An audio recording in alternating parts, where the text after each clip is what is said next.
नमस्कार, खबरें अब तक में आपका स्वागत है। मैं हूं आपके साथ पवन शर्मा। खबरें अब तक में आज बात होगी महाकुंभ में लगने वाले अखाड़ों की, संसद से निकले विरोध के स्वर की और पीएम मोदी के कुवैत दौरे की। लेकिन इससे पहले आइए नजर डाल लेते हैं इस वक्त की हेडलाइंस पर।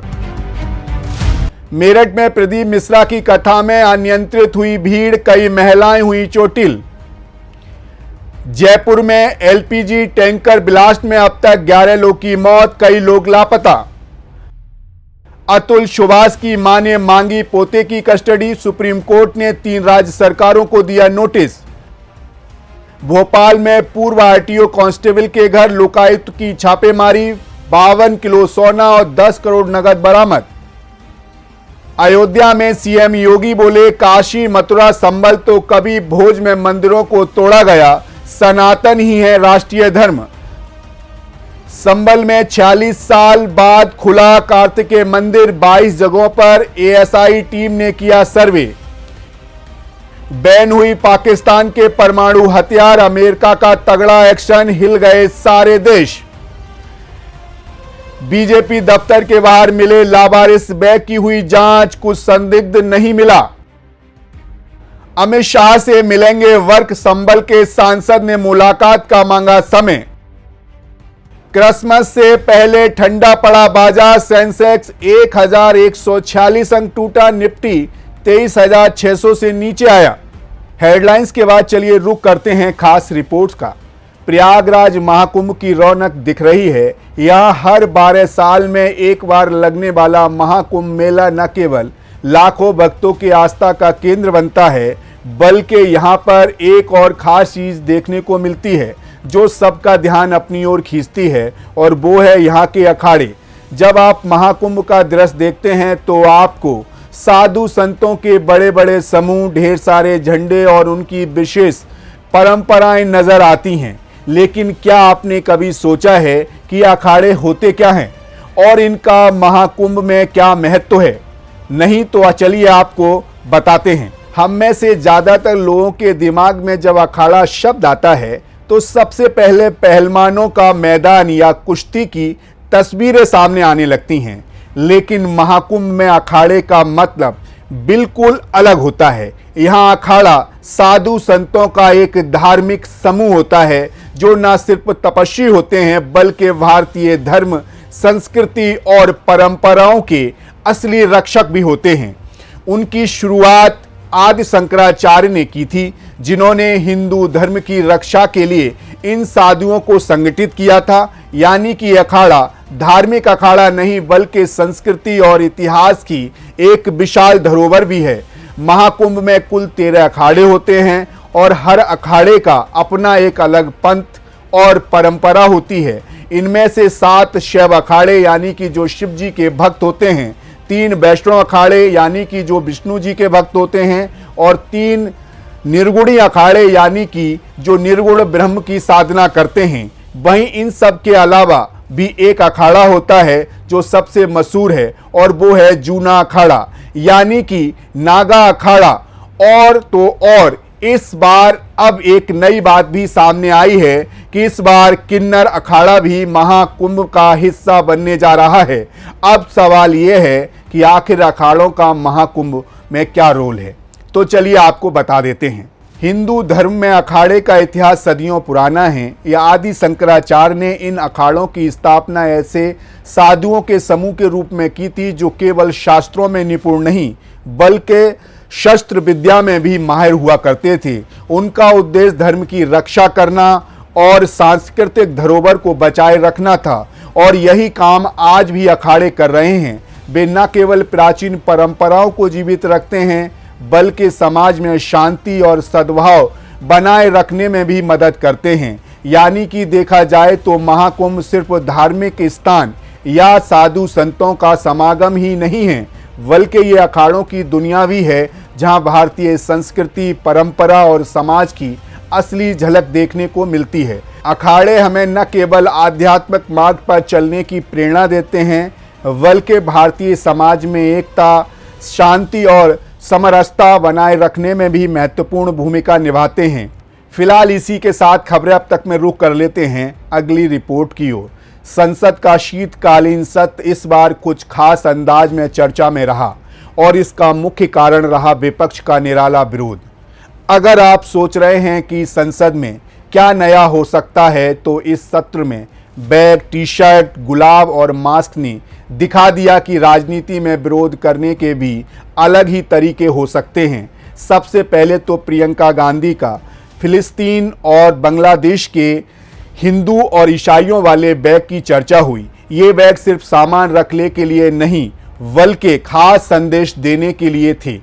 प्रियंका ने जब 16 और 17 दिसंबर को ये बैग पहने तो हर कोई समझ गया कि वह गाजा और बांग्लादेश में हो रही असमानता के खिलाफ अपनी आवाज बुलंद कर रही हैं।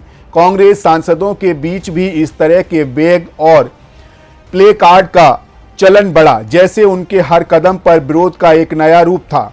वहीं अब बात करते हैं अपराजिता सारंगी की, जिन्होंने प्रियंका गांधी को 1984 लिखा हुआ बैग भेंट किया था। ये बैग सिख विरोधी दंगों की याद दिलाने वाला था, जिसमें खून से सना हुआ 1984 लिखा था। ये एक राजनीतिक चुनौती थी जो कांग्रेस को उस कालखंड पर अपनी चुप्पी तोड़ने के लिए मजबूर कर रही थी। बैग का ये विरोध प्रदर्शन उसी वक्त बहुत चर्चा में रहा और सारे मीडिया हेडलाइंस में जगह बनाया गया। इस बीच विपक्ष ने मोदी अडानी एक है वाले टी शर्ट का भी खूब इस्तेमाल किया। राहुल गांधी और उनके साथी सांसद इस टी शर्ट में संसद पहुंचे और अडानी मुद्दे पर सरकार को घेरने की कोशिश की। इस विरोध के साथ उनका संदेश था, देखो ये दोनों एक ही नाव में सवार हैं। और तो और ये विरोध सिर्फ कपड़ों तक ही कपड़ों तक ही सीमित नहीं रहा, बल्कि गुलाब और मास्क भी इस शीतकालीन सत्र के विरोध का हिस्सा बने।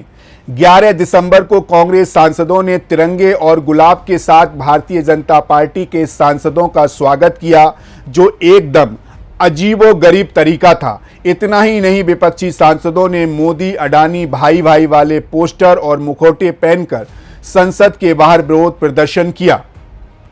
कुल मिलाकर इस शीतकालीन सत्र में विरोध प्रदर्शन में बैग, टी शर्ट, गुलाब और मास्क जैसे प्रतीक देखने को मिले। मगर अफसोस की बात यह है कि संसद का ये सत्र केवल एक राजनीतिक तमाशा बनकर रह गया। सोचने वाली बात यह है कि जब तक ये विरोध सिर्फ बैग और टी शर्ट तक सीमित रहेगा, तब तक जनता के असली मुद्दे कहीं दबकर रह जाएंगे। विपक्ष का ध्यान जरूर मुद्दों की तरफ जाना चाहिए, सरकार की नीतियों पर नहीं, बल्कि विरोध के नए तरीकों पर केंद्रित हो गया।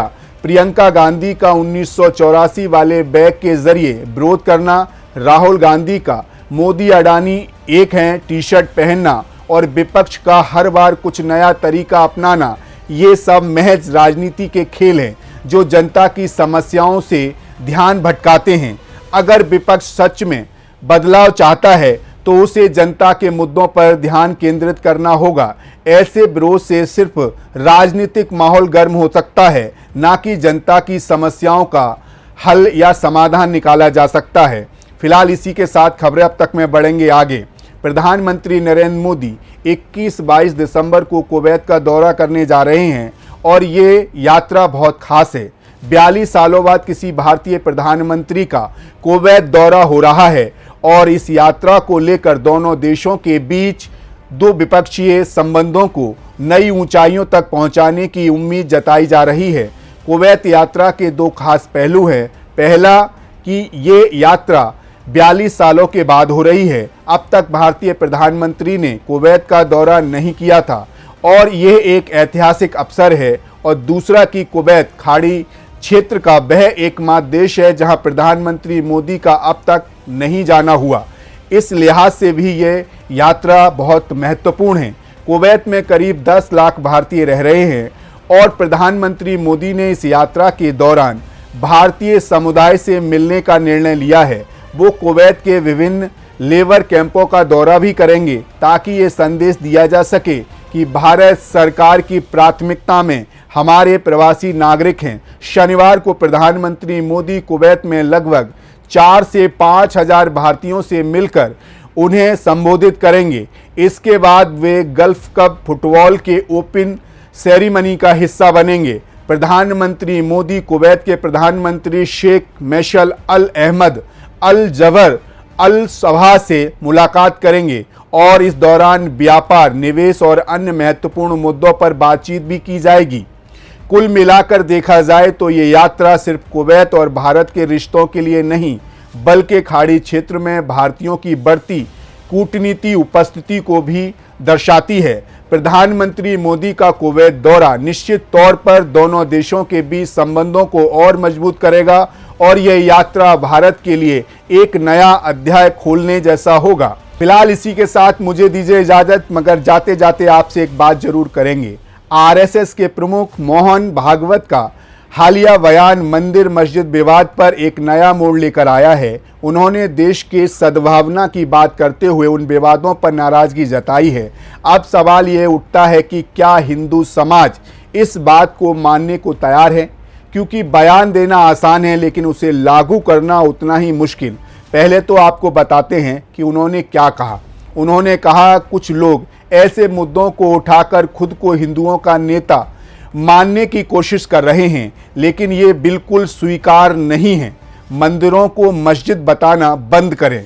लेकिन भागवत की बातों को लेकर एक बड़ी चुनौती यह है कि हिंदू धर्म किसी एक ढांचे में बंधा नहीं है। एक ही धर्म के भीतर भी कई विचारधाराएं और संगठन हैं। मगर आरएसएस की बात मानी जाए तो क्या वाकई में हिंदू इसे स्वीकार करेंगे? भागवत के बयान में कोई भी झिझक नहीं है, लेकिन इस पर अमल करना कितना मुश्किल है, ये एक बड़ा सवाल है। संघ के अलावा भी हिंदू धर्म के कई बड़े नेता और संगठन हैं जिन्होंने अलग अलग समय पर हिंदू हितों के लिए आवाज उठाई है। क्या आरएसएस की बात को वो सही मानेंगे? कुल मिलाकर देखा जाए तो हाँ, देश में शांति की जरूरत है, लेकिन इस शांति के लिए क्या सभी समुदाय को एक दूसरे से समझौता नहीं करना चाहिए?